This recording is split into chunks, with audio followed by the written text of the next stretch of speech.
New Orleans Saints head coach Dennis Allen gives another firm commitment to Marshon Lattimore. We got all of that and a little bit of lagniappe for you on today's episode of Locked On Saints.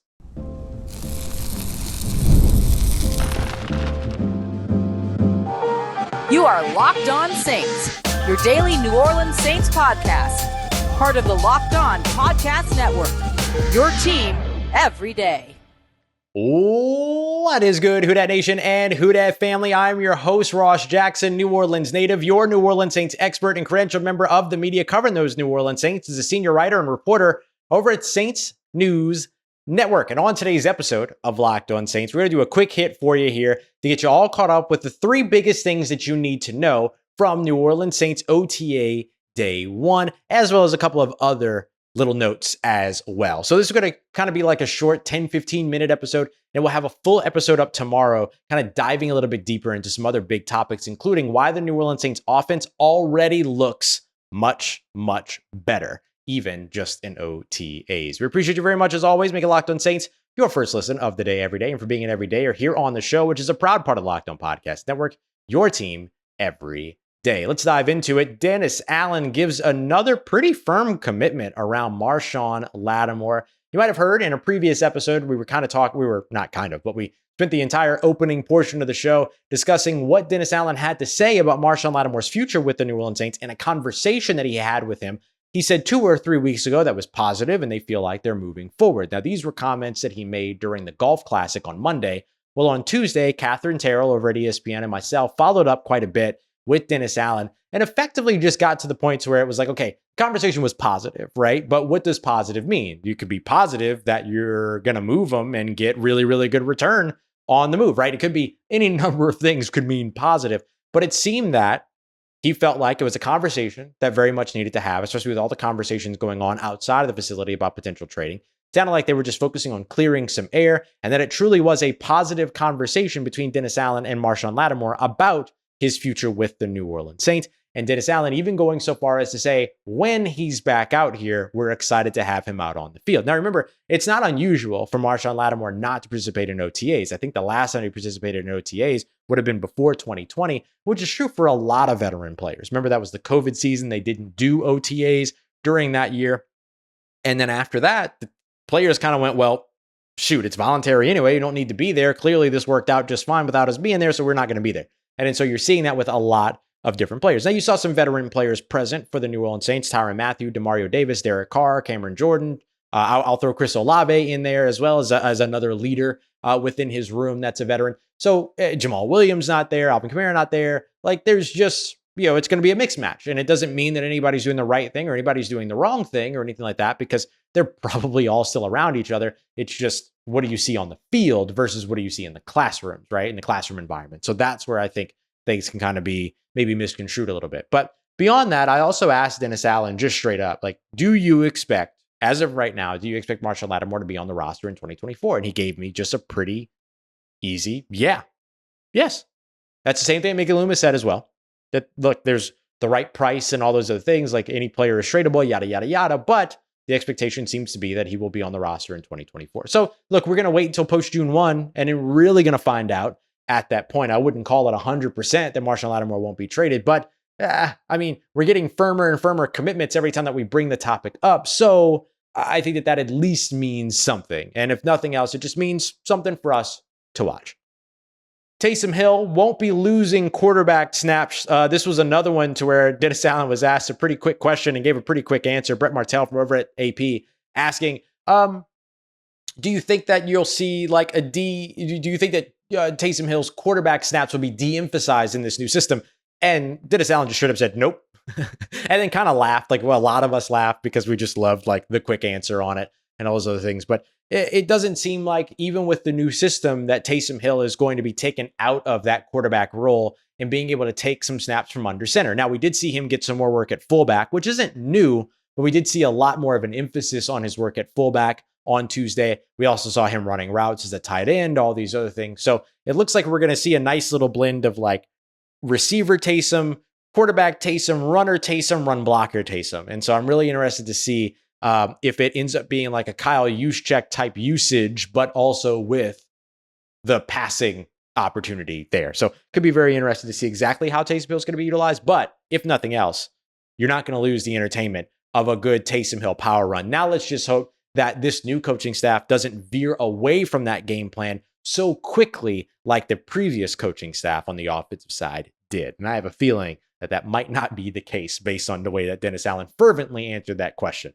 here on OTA day one. All right, coming up next, we're going to take a look at Taliese Fuaga as well as Trevor Penning, both working at tackle, but not at the tackle spots that we might have expected. Let's break that down as we continue on and also fill you in on who was playing at left guard on today's episode of Locked On Saints, part of Locked On Podcast Network, your team every day.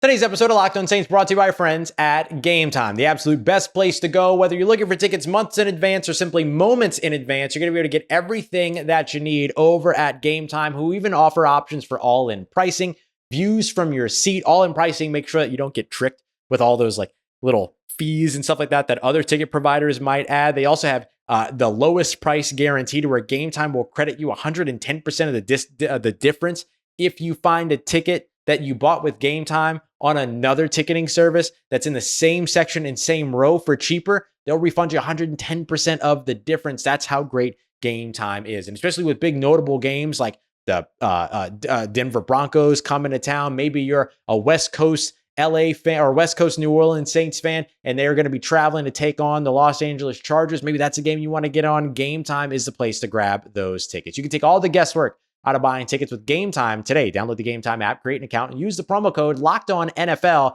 for $20 off of your first purchase. Terms apply. Again, create an account and redeem code LOCKEDON NFL for $20 off. Download Game Time today. Last minute tickets, lowest price guaranteed. Today's episode of Locked On Saints brought to you by our friends at FanDuel. The New Orleans Saints are going to be opening, thanks to FanDuel, or according to FanDuel, as -4.5 favorites at home against the Carolina Panthers, but then going to be underdogs for the next 3 games. So depending upon how you might feel about all that, it's an opportunity to maybe get in on the action with your favorite team. And of course, right now, it's also winner take all time in the NBA and in the NHL.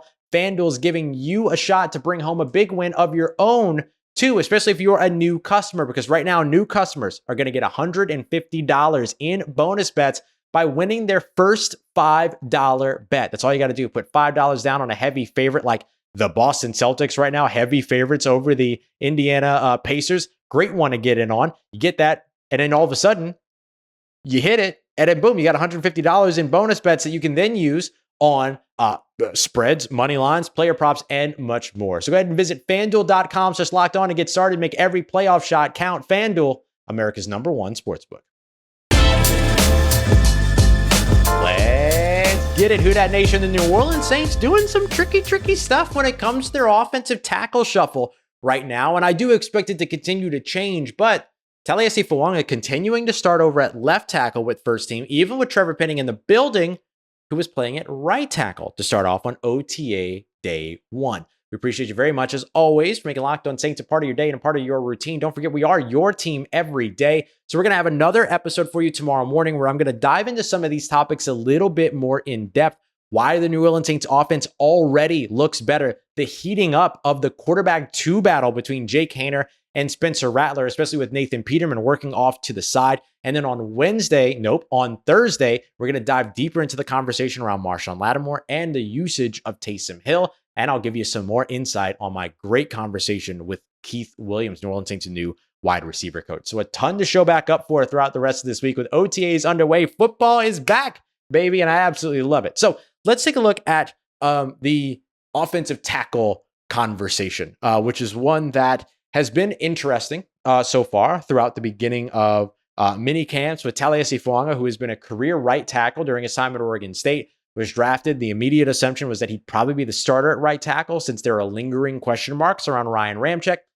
And it sounds like as of right now, they're not really going to know definitively what to expect from Ryan Ramczyk until training camp. So until then, it gives you an opportunity to start shuffling guys around and seeing who all can play where. And the Saints have already done this with Taliese Fuaga as well as with Trevor Penning. Now, Trevor Penning started 6 games last year at left tackle, but right now has been playing right tackle for the New Orleans Saints, at least to open up OTAs. Now, I don't know if that has been the case as they've been doing walkthroughs and all those other things earlier on this offseason. However, it does continue the trend of what we saw with Fuaga during rookie mini camps, where he was starting out at left tackle. So this can become really interesting because it kind of prepares you for a couple of different realities.